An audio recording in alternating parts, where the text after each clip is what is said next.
Hello my friends, मैं हूं कृष्णा और आप सभी का मेरे चैनल को मैथ पर स्वागत करता हूं। आज की वीडियो में मैं आप सभी को इंडेफिनिट इंटीग्रल, डेफिनिट इंटीग्रल और definite integral as a limit of sum का प्रूफ दूंगा। तो चलिए अपनी वीडियो को स्टार्ट करते हैं।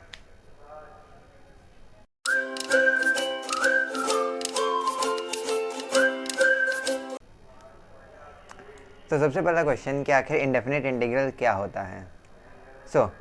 इंडेफिनिट इंटीग्रल असल में हम लोगों ने जितने भी अभी तक फंक्शन निकाले थे वो सभी इंडेफिनिट इंटीग्रल की कैटेगरी में आते हैं। ठीक है, इंडेफिनिट इंटीग्रल में हम लोग क्या करते हैं कि हम एक ऐसे फंक्शन को फाइंड करते हैं जिसका डेरिवेटिव हमें दिया गया होता है। ठीक है, और साथ ही साथ ये भी कहूँ तो इंडेफिनिट इंटीग्रल में हम लोगों ने अभी तक जैसे पढ़ा था कि जितने भी फंक्शन निकलते थे उन सभी में कांस्टेंट ऐड अप होता था और उस कांस्टेंट की वैल्यू कुछ भी हो सकती थी। ठीक है, फॉर एग्जांपल जैसे कि अगर हम लोग यहाँ पर हम लोगों ने पढ़ा था x का इंटीग्रल निकालना, तो x का इंटीग्रल होता है x² + 2 c। अब c यहाँ पर एक कांस्टेंट है और इस कांस्टेंट की जगह हम लोग कोई भी नंबर लिख सकते हैं।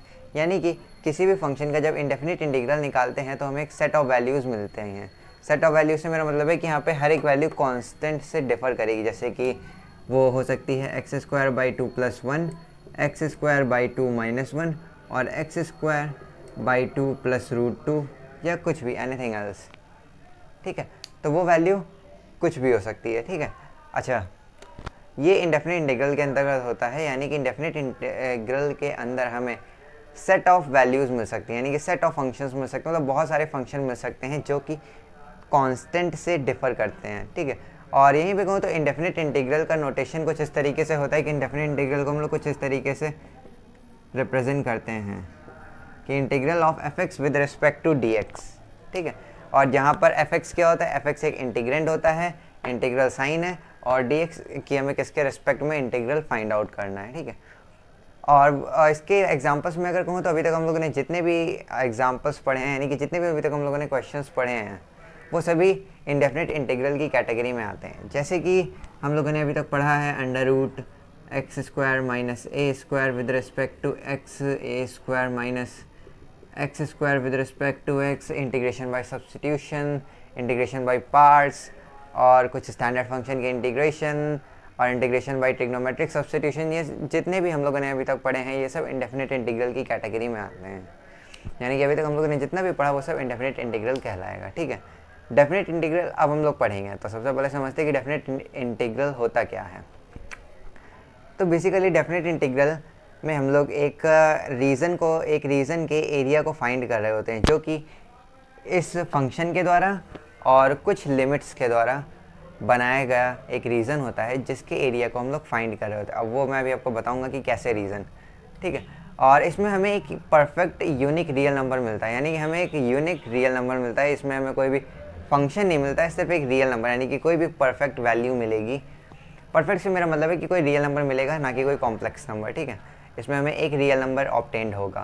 ठीक, और इसी के साथ साथ कहूँ तो इसको हम लोग रिप्रेजेंट कुछ इस तरीके से करते हैं कि इसका नोटेशन तो एज यूजुअल इसकी तरह ही होता है, integral of fx with respect to x। Okay, लेकिन हम लोग यहाँ पर कुछ लिमिट्स अप्लाई कर देते हैं। यानी कि हम लोग इसको कुछ इस तरीके से करते हैं कि इंटीग्रल के डाउन साइड पे एक सब्सक्रिप्ट a लिखा हुआ होता है और अप साइड पे एक सब्सक्रिप्ट b लिखा हुआ होता है।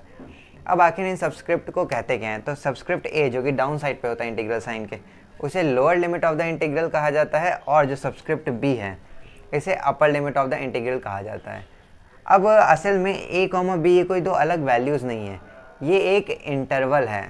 इंटरवल से मेरा मतलब ये एक इंटरवल ऑफ वैल्यूज़ को डिनोट करता है कि a, b इस तरीके से। यानी कि a, b एक इंटरवल का स्टार्टिंग पॉइंट और एंडिंग पॉइंट है। स्टार्टिंग पॉइंट लोअर लिमिट बन जाएगी और जो एंडिंग पॉइंट है वो इस इंटीग्रल की अपर लिमिट बन जाएगी। लेकिन ये इंटरवल है किस चीज़ का, आखिर ये भी क्वेश्चन है कि ये इंटीग्रल कहाँ से आ गया। ऐसा तो कोई भी इंटीग्रल, मतलब ये इंटरवल किस चीज़ का है। ठीक है, तो ये इंटरवल असल में सबसेट है, ये इंटीग्रल सबसेट है। ओके, ये इंटीग्रल सबसेट है डोमेन का।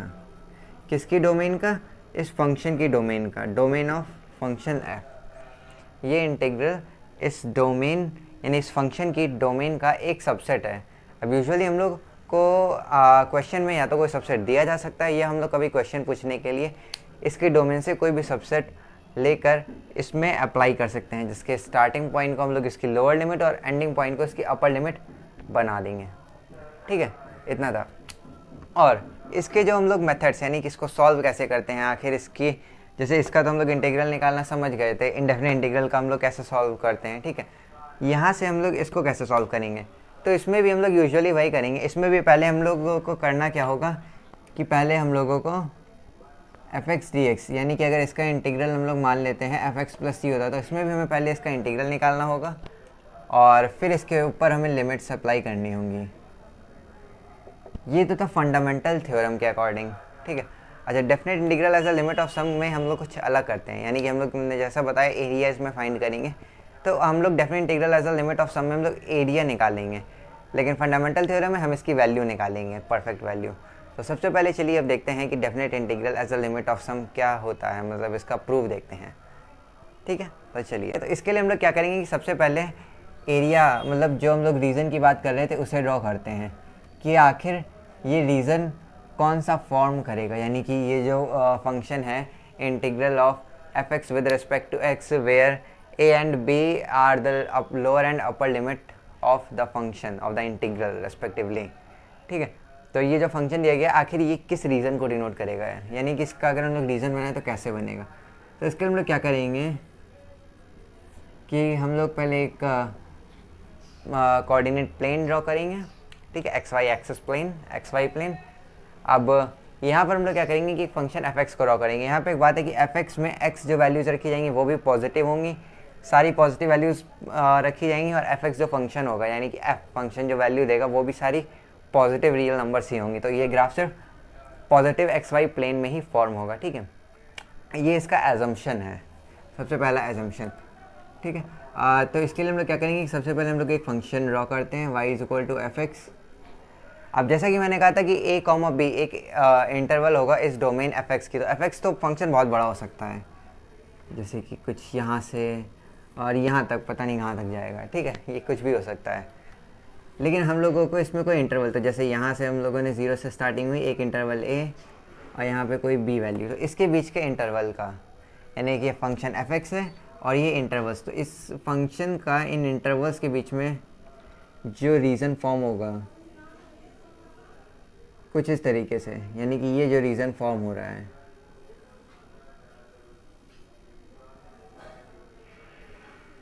ये जो रीज़न फॉर्म हो रहा है, हमें इस रीज़न का एरिया ये इंटीग्रल देगा। ठीक है, ये इंटीग्रल हमें एरिया देगा इस रीज़न का।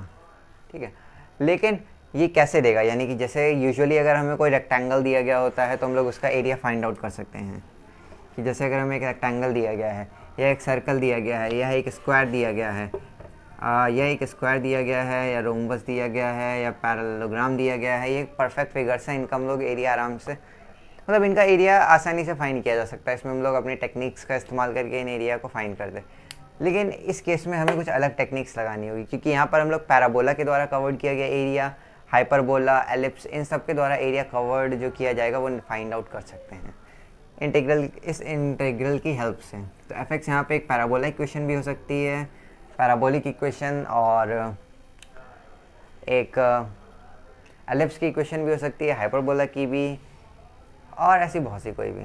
ठीक है, जितने फंक्शन होते हैं। तो आखिर अब देखते हैं हम इसमें, अब हम जानते हैं कि इसमें लॉजिक क्या लगाएंगे, इसको सॉल्व करने के लिए हम लोग क्या लॉजिक इसमें अप्लाई करेंगे। ठीक है, तो लॉजिक हम लोग इसमें ये अप्लाई करेंगे कि सबसे पहले हम इस फंक्शन को एक बार फिर से ड्रॉ कर लेते हैं।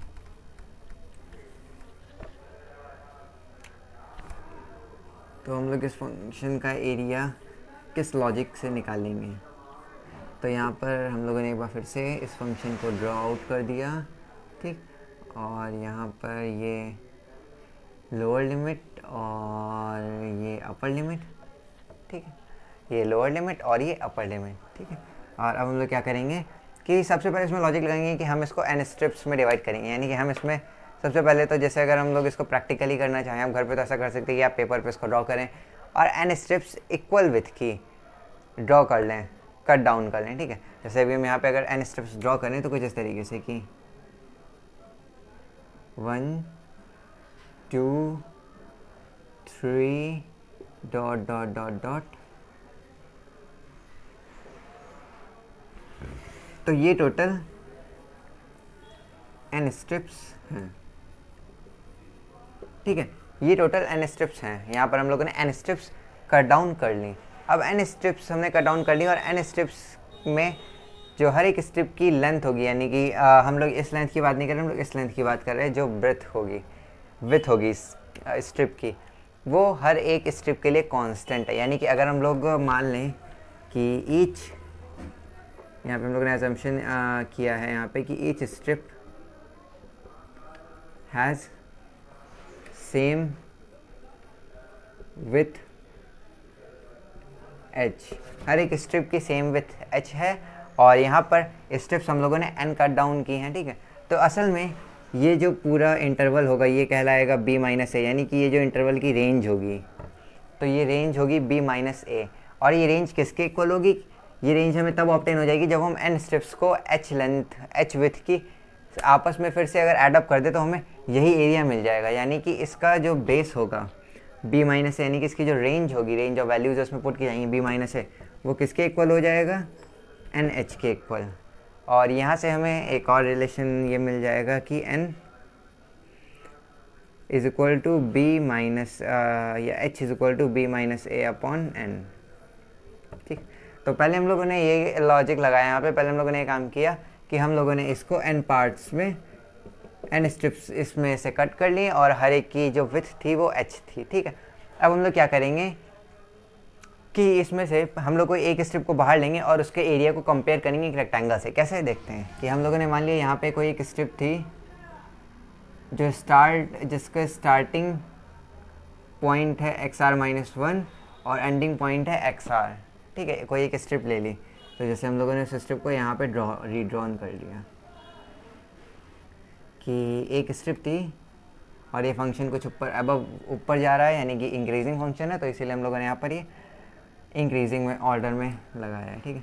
तो xr-1 और xr, ठीक है। अच्छा, उससे पहले आपको बताना चाहूँगा कि ये जो लेंथ है, यानी कि हर एक स्ट्रिप में जो स्टार्टिंग लेंथ होगी, ये जो यहाँ पे फंक्शन होगा, यानी कि जो भी स्टार्टिंग पॉइंट होगा उस पे जब f अप्लाई करेंगे तो ये हमें इसकी लेंथ हाइट मिल जाएगी। जैसे कि अगर ये a पॉइंट है, इसका स्टार्टिंग पॉइंट इस स्ट्रिप का, यानी कि जो फर्स्ट स्ट्रिप है, अगर इसका a है तो इसकी जो स्ट्रिप की इस साइड की लेंथ होगी वो fa होगी, और अगर ये fx1 है तो इसकी स्टार्टिंग पॉइंट की स्ट्रिप की जो लेंथ हो, एंडिंग पॉइंट की स्ट्रिप की जो लेंथ होगी वो होगी fx1, ठीक है।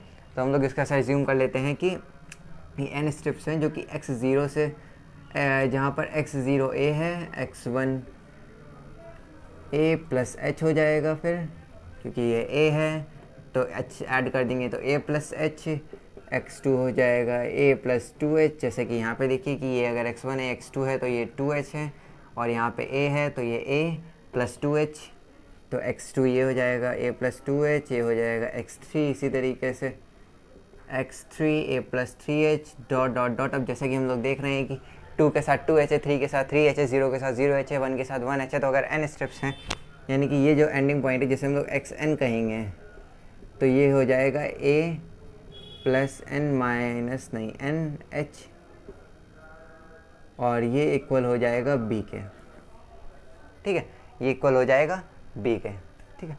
तो अब हम लोगों ने क्या किया कि xr-1 xr एक स्ट्रिप लिया। अब हम लोग इसमें कंपेयर कैसे करेंगे रेक्टेंगल को? तो हम लोग इसमें दो तरीके से कर सकते हैं कि या तो जो मतलब जो एंडिंग पॉइंट है, यानी कि यहाँ पे जो एंडिंग पॉइंट xr है या कोई भी स्ट्रिप में जो एंडिंग पॉइंट होगा उससे हम लोग एक रेक्टेंगल ड्रॉ करेंगे। रेक्टेंगल इस तरीके से ड्रॉ करेंगे कि एंडिंग पॉइंट से उतनी ही, यानी कि xr यानी कि उतनी ही विड्थ की एक लेंथ ड्रॉ कर लेंगे, सिर्फ कंस्ट्रक्ट करेंगे इस तरीके से, और इसको हम लोग किसी तरीके से ड्रॉ कर लेंगे। तो एक रेक्टेंगल ये बनेगा और एक रेक्टेंगल ये वाला जो स्टार्टिंग पॉइंट है, यानी कि जो जहाँ से स्टार्टिंग पॉइंट जिसकी लेंथ छोटी है, स्ट्रिप की वो साइड जिधर से लेंथ छोटी उधर से एक रेक्टेंगल ड्रॉ करेंगे। तो दो तरीके से काम हो सकता है, या तो इधर से कंपेयर करें या तो इस वाले रेक्टेंगल से कंपेयर करें। हम लोगों को जो इसमें पढ़ना है हम दोनों से कर सकते हैं, लेकिन दोनों में यूजुअली मेथड एक ही लगेगा, तो इसलिए हम सिर्फ एक से काम करेंगे। एक होगा छोटा वाला, यानी कि हम लोग छोटे वाले रेक्टेंगल से डील करेंगे अभी। तो अब हम लोग क्या करते हैं कि इस पूरे, यानी कि ये जो पूरी स्ट्रिप है इसका एरिया हम लोग a मान लेते हैं, a नहीं, इसका एरिया हम लोग a0 लेट कर लेते हैं, ठीक है। लेट कर लिया कि जो एरिया ऑफ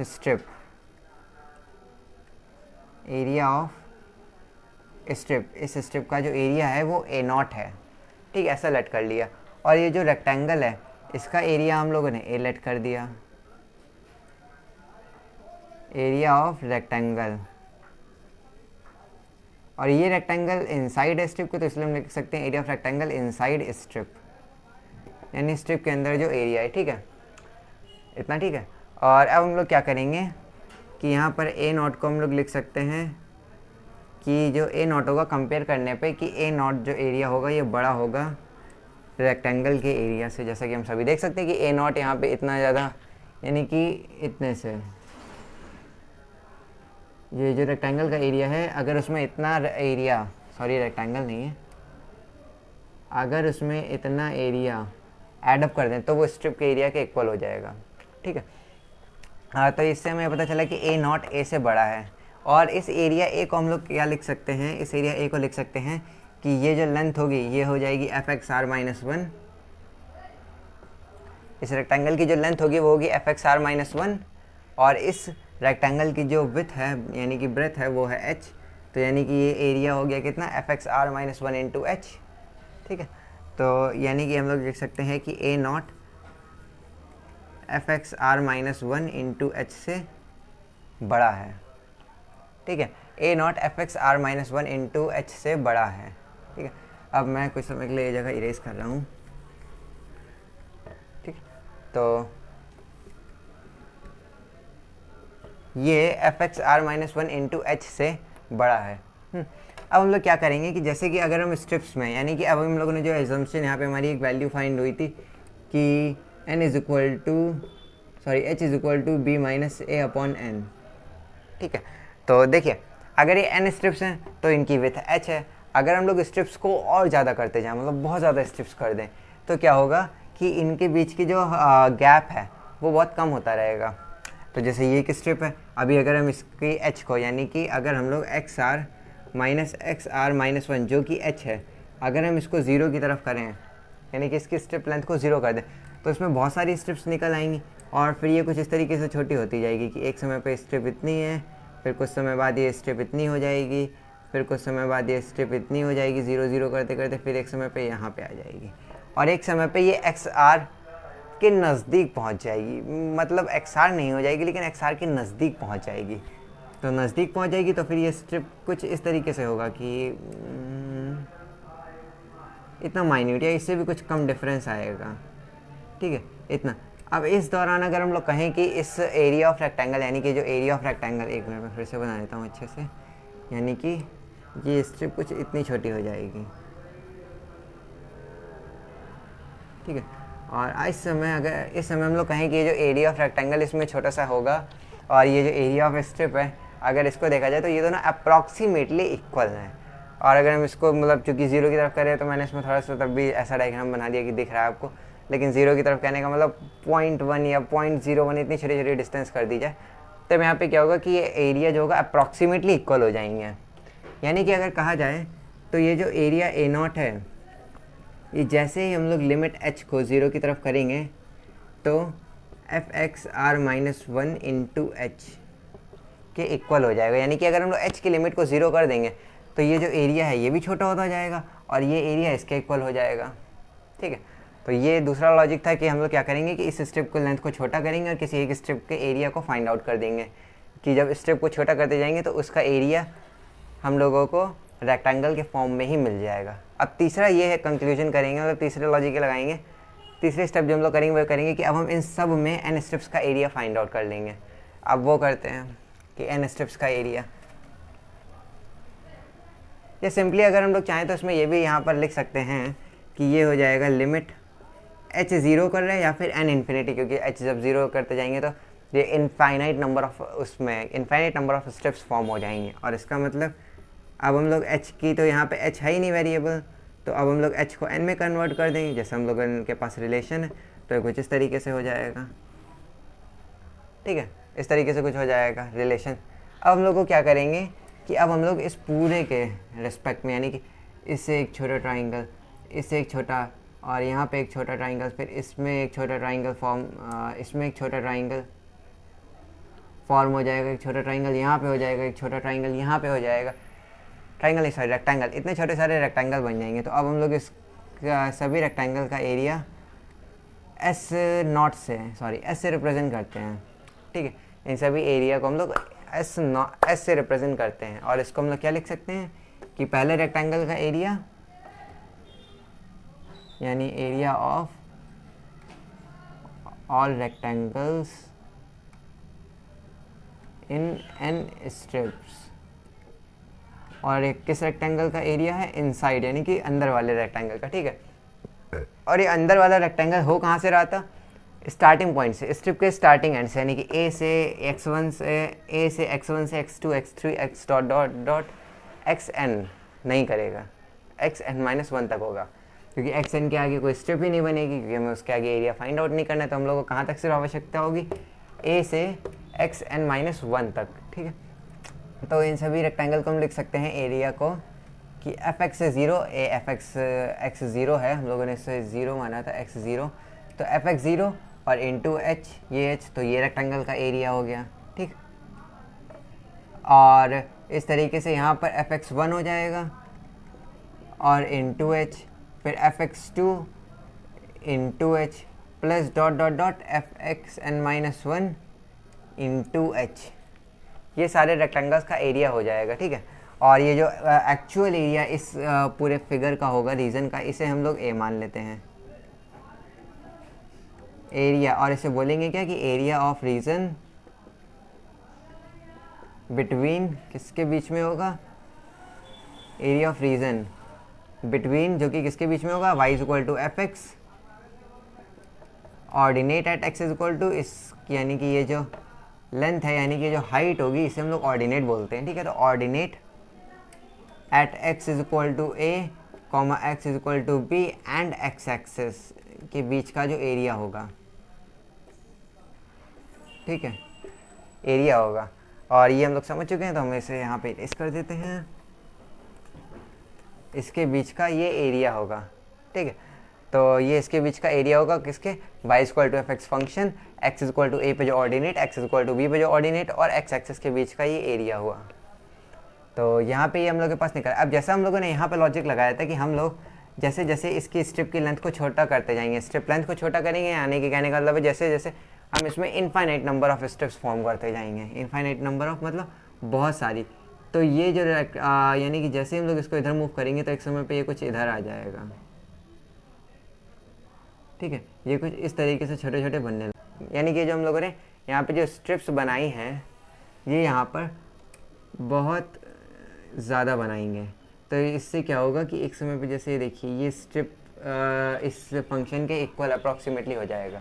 और जैसा कि हम लोग यहाँ पे देख चुके हैं कि जैसे जैसे स्ट्रिप्स करते जाएंगे ये एरिया आपस में इक्वल होते जाएंगे। तो बस और क्या, हम लोग यहाँ पर क्या करेंगे कि ये जो एरिया होगा ये इक्वल हो जाएगा किसके, जब हम लोग इन स्ट्रिप की विड्थ को 0 की तरफ बढ़ाते जाएंगे, यानी कि तब ये क्या हो जाएगा एस के इक्वल, और यहाँ से हमारा आंसर आ जाएगा F x 0 F x 1 F x 2 plus dot dot dot F x n-1, और इस पूरे के साथ मल्टीप्लाई में था h, और ये ठीक है। तो ये हमारा एरिया आ गया, और इस तरीके से हम लोग फाइंड करेंगे, और इसे ही कहा जाता है definite integral as a limit of sum, ठीक है। जैसे मैं इसको आपको नेक्स्ट वीडियो में क्वेश्चंस बताऊंगा कि आखिर हम लोग इसमें कैसे सॉल्व करेंगे, कैसे लॉजिक लगाएंगे, और यही तक मुझे आपको सिर्फ इतना प्रूफ बताना था। तो और अगर आप कहेंगे तो मैं इस पर फिर से एक वीडियो बना दूंगा समझाने के लिए। तो बस यहीं पर अपनी वीडियो को एंड करते हैं। Thanks for watching. If you like the content please like my video, subscribe my channel, and thanks for watching. Bye bye.